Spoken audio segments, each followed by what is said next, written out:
So what I'm about to do is I'm going to play you a clip from Nova. Have you ever heard of that? Nova. They air on television frequently. And there's this one thing that they talk about that I find very, very intriguing. And it has to do with technology, quantum mechanics. So I'm just going to play you a 30-minute clip. If you want more information, just go to Google and Google Einstein quantum mechanics Nova. It'll pull up this. It should pull up the same video. So with that being said, here we go. Okay, wait just a minute. Gotta get this machine going. Space between them doesn't exist. As if two objects can mirror each other without any apparent connection. Einstein called it spooky action at a distance.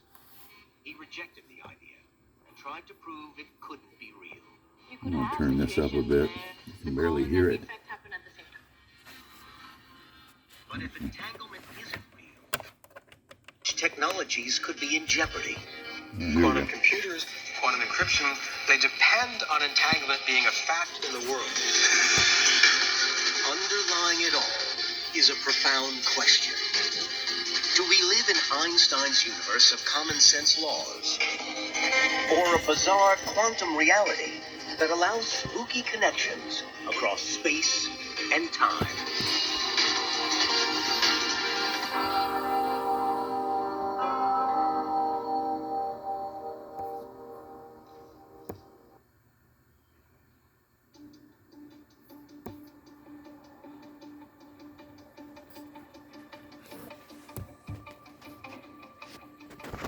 Miles off the coast of West Africa, on one of the Canary Islands, a team of physicists is setting up a remarkable experiment that will use almost the entire breadth of the universe to settle the question: is the seemingly impossible phenomenon of quantum entanglement an illusion, or is it actually real?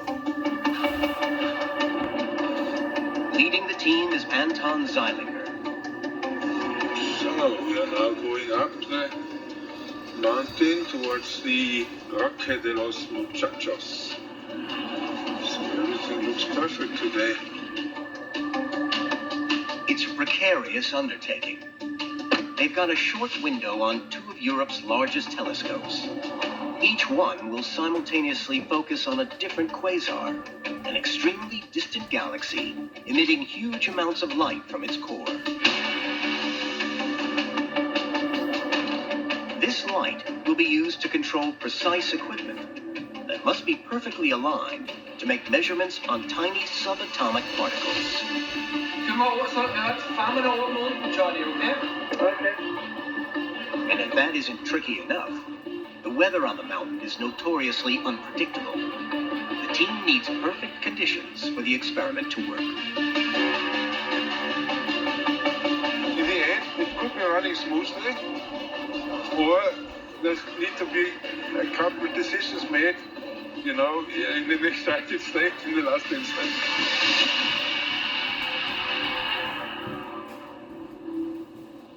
With the experiment finally set up, the team takes their positions.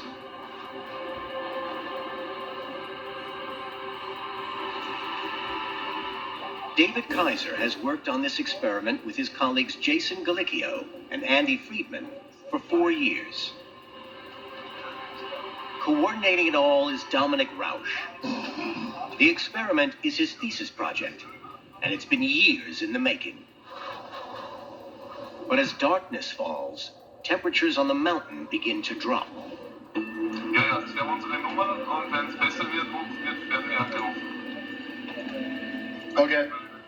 Okay, großartig. Okay, there's bad news. They have been told to leave the William Herschel because the road will be so dangerous, too dangerous, so they have to go down now. Yeah.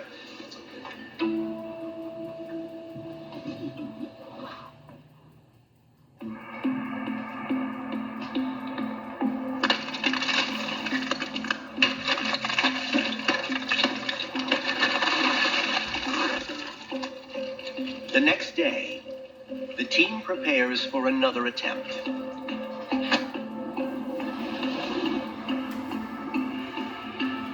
they verify the equipment hasn't been affected by the weather. But now, the air is thick with clouds.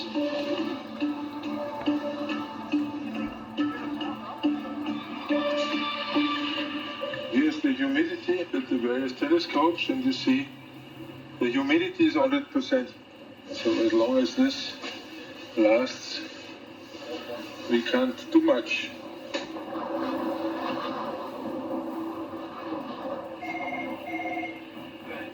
The teams at both telescopes wait. But the clouds don't clear. All the preparation has come to nothing. Time on these huge telescopes is precious, and theirs has run out. This ambitious test of quantum entanglement must wait.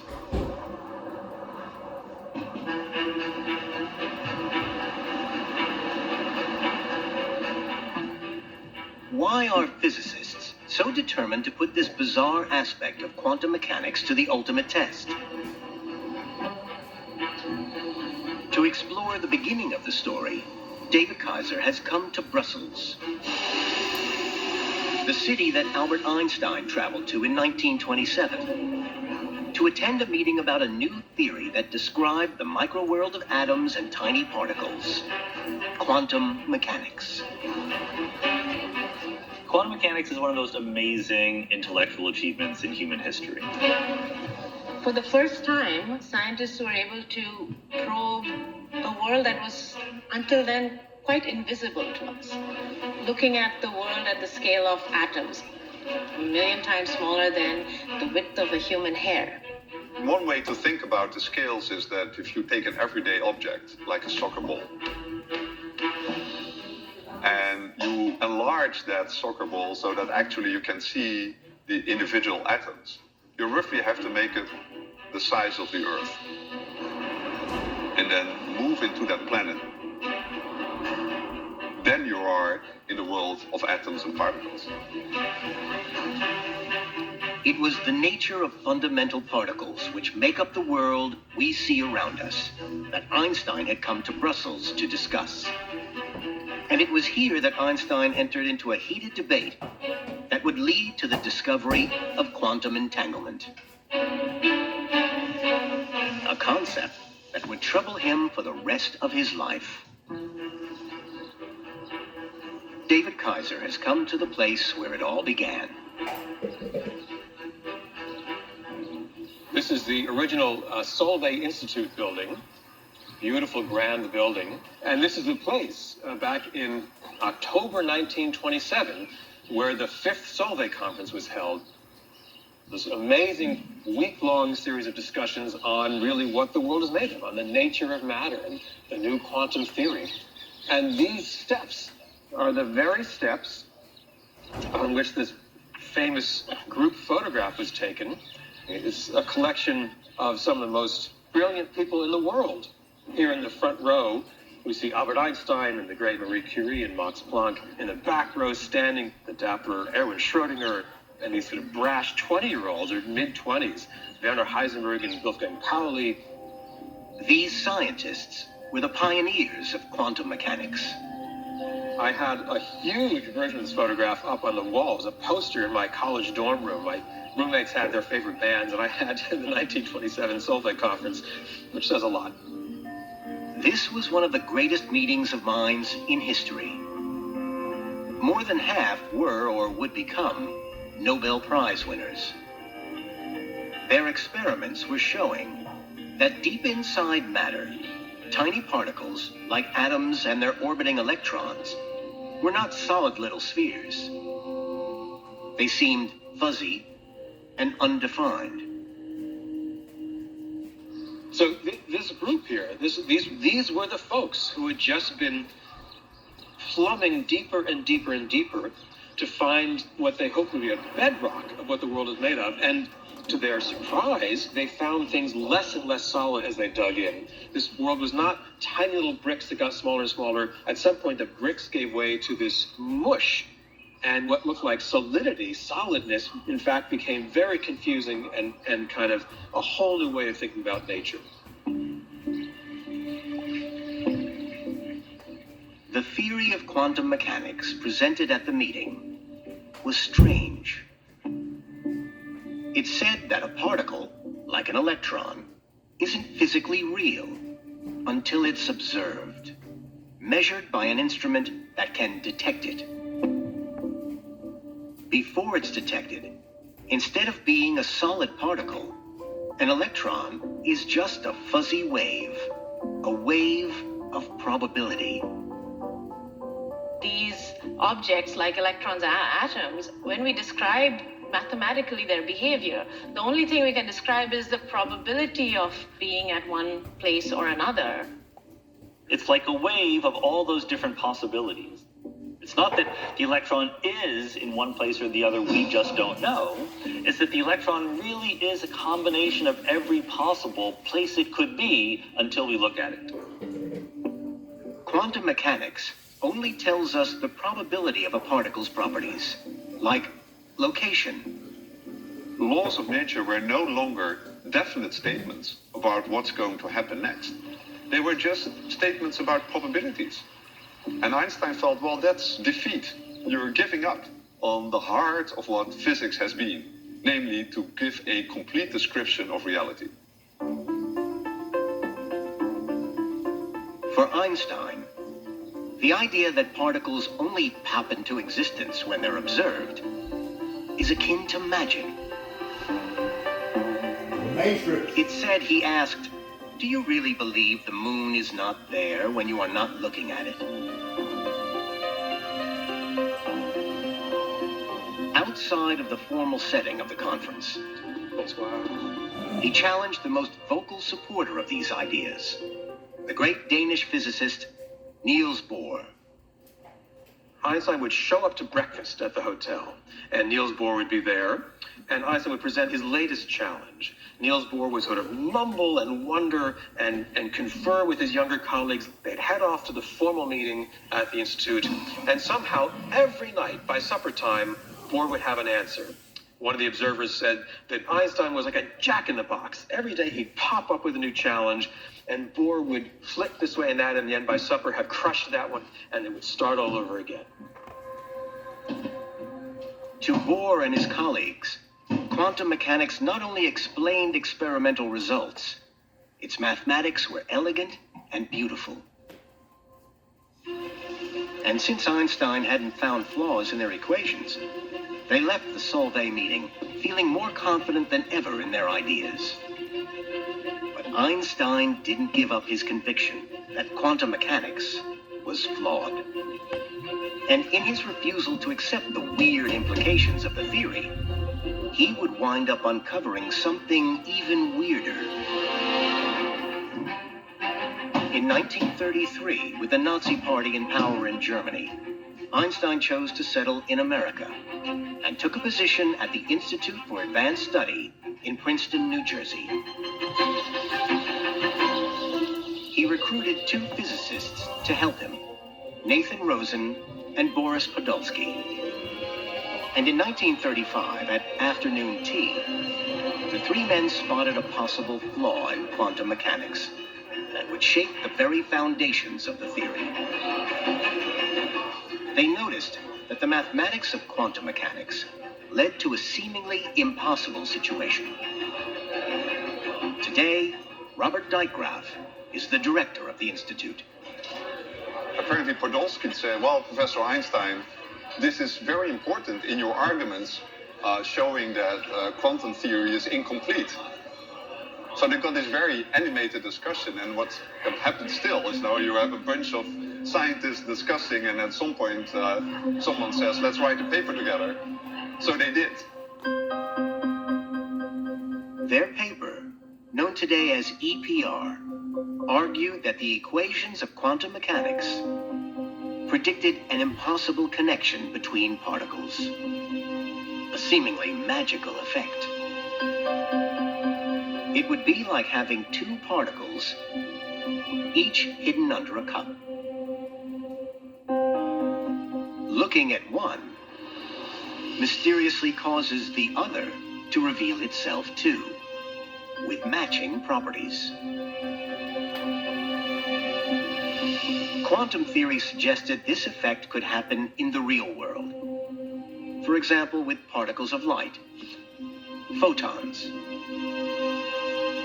The equations implied that a source of photons could create pairs in such a way that when we measure one, causing it to snap out of its fuzzy state, the other mysteriously snaps out of its fuzzy state at the same instant, with correlated properties.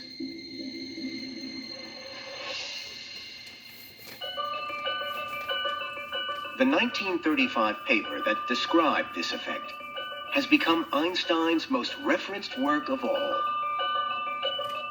It has captivated generations of physicists, including Anton Zeilinger. The Einstein-Podolsky-Rosen paper fascinated me, and I had to read it at least 5 or 6 times until I finally understood what goes on. And then it didn't let me go again.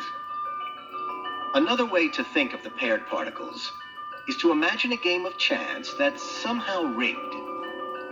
Suppose I had a pair of quantum dice. I put these 2 quantum dice in my little cup, throw them. I look at them, they show the same number, 6. I put them again in the cup, throw them again. Now they both show 3. I put them in again, throw again. Now they both show 1. Point now being, what I see here is, I see 2 random processes, namely each die showing some number, but these 2 random processes do the same. That's really mind-boggling. How could 2 particles act in unison, even when they're separated from each other? Central to the EPR argument is that these particles can be separated at an arbitrary distance. One could be here at Princeton, one could be in the Andromeda galaxy. And yet, according to quantum mechanics, a choice to measure something here is somehow instantaneously affecting what can be said about this other particle.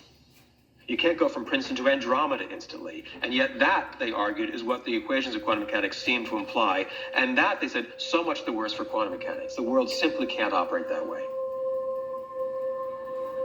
For Einstein, this strange effect conflicted with the most basic concept we use to describe reality: space.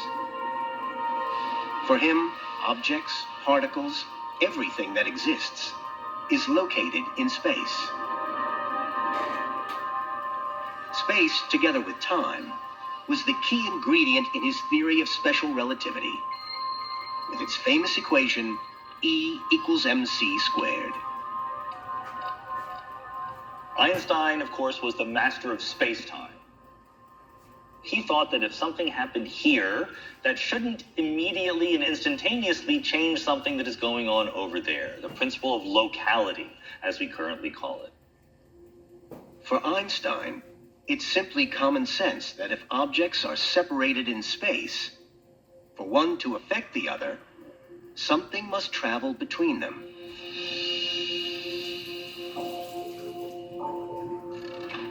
And that traveling takes time. Quantum particles acting in unison could be explained if they were communicating. One particle instantly sending a signal to the other, telling it what properties it should have. But that would require a signal traveling faster than the speed of light, something Einstein's theory of special relativity had proven impossible. And it would mean the particles were fuzzy and undefined, until the moment they were observed. Instead, Einstein thought the particles should be real all along.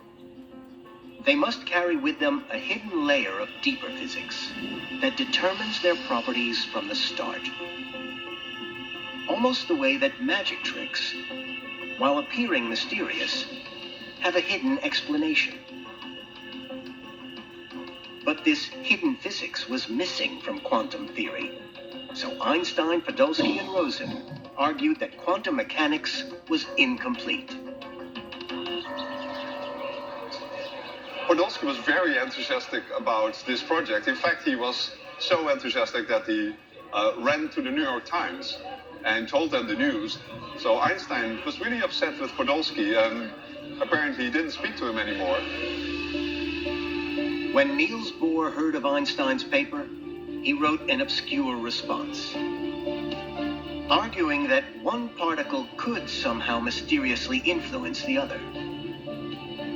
This seemingly impossible phenomenon became known as quantum entanglement. But Einstein dismissed it as spooky actions at a distance. No one could think of an experiment to test whether Einstein or Bohr was correct. But that didn't stop physicists and engineers from making use of quantum mechanics to do new things. In the 30s and 40s, the debate around the EPR paper sort of dies down, but quantum theory actually takes off. The mathematics leads to all kinds of amazing developments. Entanglement aside, the equations of quantum mechanics enabled the scientists of the Manhattan Project to develop the atomic bomb. And in the years after the Second World War, researchers at Bell Labs in New Jersey used quantum theory to develop one of the first lasers. In our laboratories, men experiment with a light once undreamed of in the natural world. And build small devices that could control the flow of electricity. Transistors. It's destined to play a vital role in your future. Your electronic future.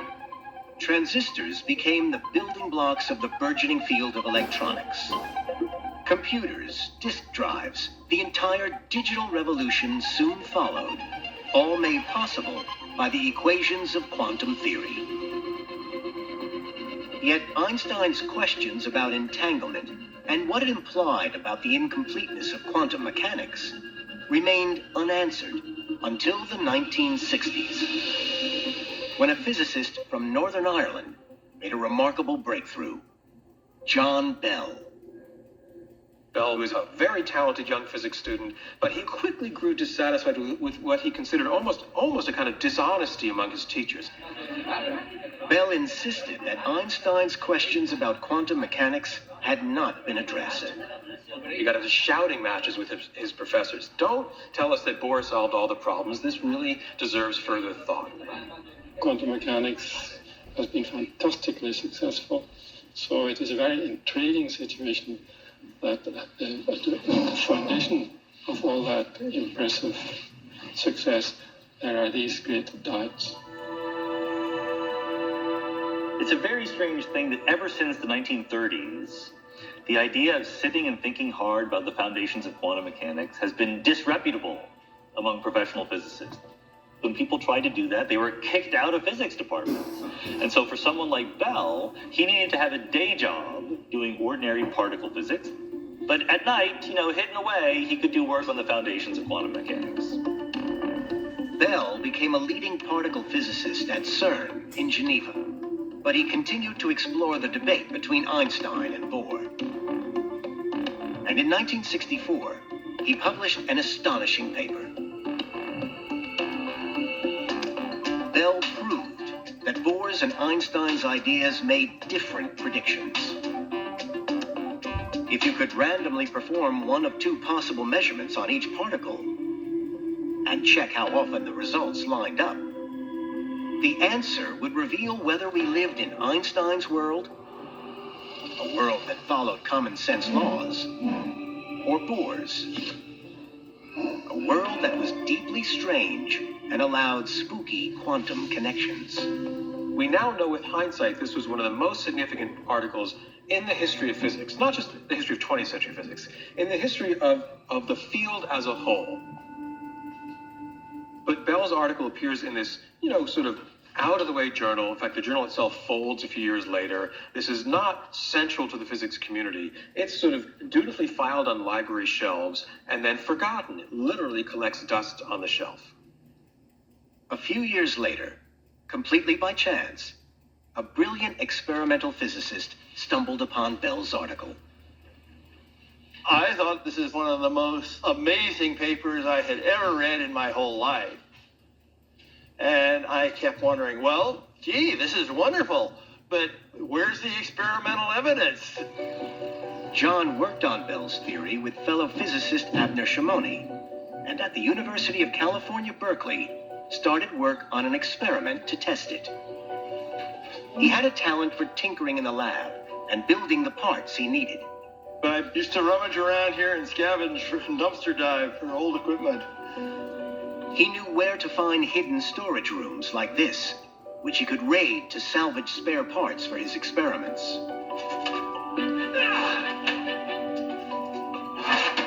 And this was a power supply for diode lasers. That looks like something I built. Here's a picture of the experiment I did. I had more hair in those days. Here's another picture. This is of Stu Friedman, worked on it with me. Piece by piece, John Clauser and Stuart Friedman constructed the world's first Bell test experiment. They focused a laser onto calcium atoms, causing them to emit pairs of photons that the equations of quantum theory suggested should be entangled. They recorded whether or not the photons passed through filters on each side, and checked how often the answers agreed. After hundreds of thousands of measurements, if the pairs were more correlated than Einstein's physics predicted, they must be spookily entangled. We saw the stronger correlation, characteristic of quantum mechanics. We measured it, and that's what we got. The outcome was exactly what Bohr's quantum mechanics predicted. The experiment appeared to show that the spooky connections of quantum entanglement did exist in the natural world. Could it be that the great Albert Einstein was wrong? Remarkably, the first people to react to this extraordinary result were not the world's leading physicists.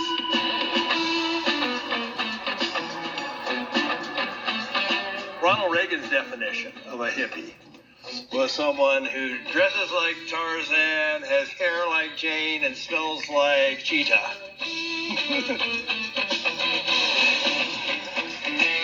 A small group of free-thinking physicists at the heart of San Francisco's New Age scene got in touch with John. They call themselves the Fundamental Physics Group. They spelled physics with an F. Some members would experiment with psychedelic drugs. I mean, they were kind of in the flow of the kind of hippie scene. And that group was just mesmerized by the question of entanglement. The idea was just to discuss fringe subjects with an open mind, and I thought, sure, that's kind of what I do. They were doing their best to link Eastern mysticism with quantum entanglement. They sold a lot of popular textbooks. There were a lot of followers. Their books became bestsellers, like The Tao of Physics, which highlighted that Eastern philosophy and quantum entanglement both describe the deep connectedness of things in the universe. It was the great cosmic oneness. The group held meetings at the iconic Esalen Institute.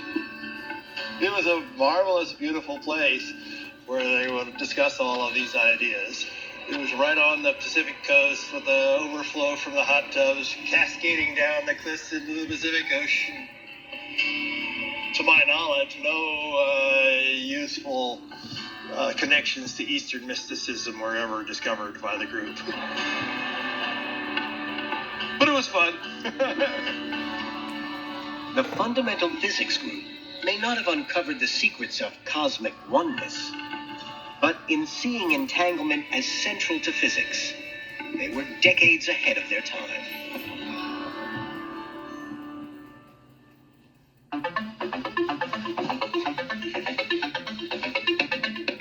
Years later, cutting-edge labs around the world are now racing to harness quantum entanglement to create revolutionary new technologies like quantum computers. In our everyday computers, the fundamental unit of computing is a bit, a binary digit, 0 or 1. And inside the computer, there's all these transistors which are turning on and... So that is the end of this part, and I'm going to now shut that down. And another area that I found interesting recently was reading the Huxley book. I think I may have mentioned it in one of my previous podcasts, but this just gives you an idea. I do take nefarious notes. I call them nefarious because depending on how you view them. I'm also working on a game over here. I'll show you the game. This is my rider's jacket that I wear when I take my hog out for a ride. This is a game I'm working on now. It's a cardboard insert. You open it up, and it looks something like this, and it's a player piano, and it has Happy Birthday, Party Boogie Down. And then I got another game idea over here that is a machine that will play chess, and it's a situation. I actually played this game against a grandmaster, Dmitry from Russia. I played it in person, and I took a picture because the game never was completed, but that's white, which is me. He's black. And after studying this thing on computers, it found out I was actually a couple of points ahead of him, but it really depends on how the game is played. So in this game, I'll come back to it for a minute. In this game, you notice there's a deck of cards here.